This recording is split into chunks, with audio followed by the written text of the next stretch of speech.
Assalomu alaykum. Bu diğer inaka İskandar. Mana pomidor nuqtalar navada hashti mananja podrido chora navada hashti. Mana shunday mana parvardash. Mana butay tarvuz chora navada hashti.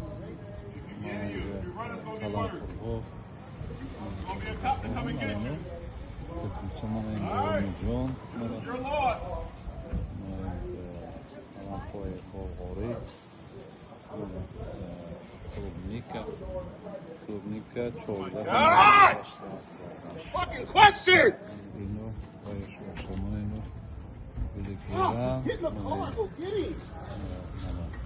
Pudina. Çoruşası haşt. Prop.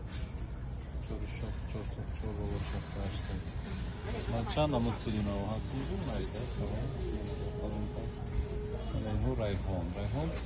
Yaklaşık çorpaydan göre $15 mı oldu? Aslında şu $10. Ama en kabudi. Mo sabza mı ki? Onu sabza ne fırışan? Sabza zemine düşüşün ondan. En naburu buraya 10 mifrisem ki. Mana ukrop yak satışış $5 haftada hashti. Yak donaşı gruptan nishon mete mana ne satışa ben mana. Shundagi burada parvardan ekiladi qonatun va mana en pudina mana shunda shudagi $5 navada hashti narx Mikhail mana dar Amerika mana men bunda chigan Mesabzona va mefrushan mana in kalanfurgoy dolozat mana in sabz mana $4 shasta hashtin yak satılır ama şu bitem mana ana kadar yani alaka buzurg'ular guldura mevanda hatto yak çanta shunju meva ham to'ra meva bastak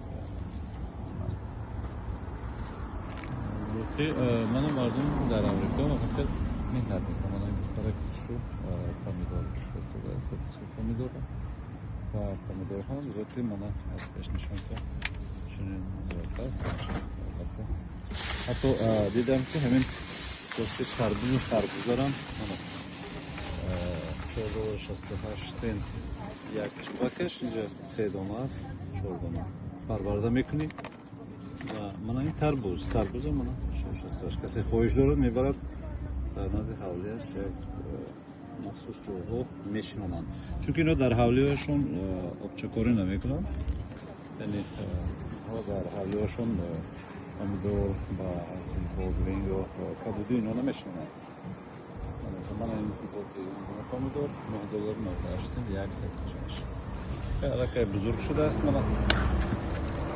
بزرگ شده است رشته هاش هست اون دست میبری زمینده میشونیم قصه کوتاه من بایمی جون 498 پروردهش من پروردهش رو نشون میدم اینا رو برای اون نشون میدم که مردم ما هم اگر توانان میخیل مثلا در مکو خیلی ارزان است چون که 10 دانه این 10 دانه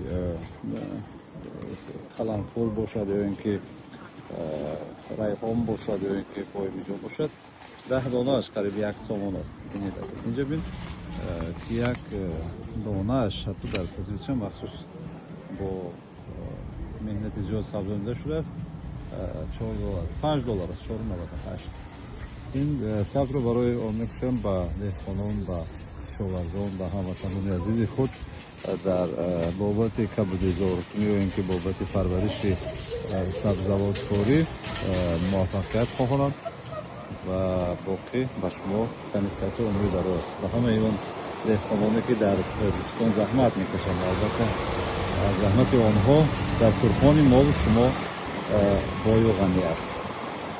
تشکر.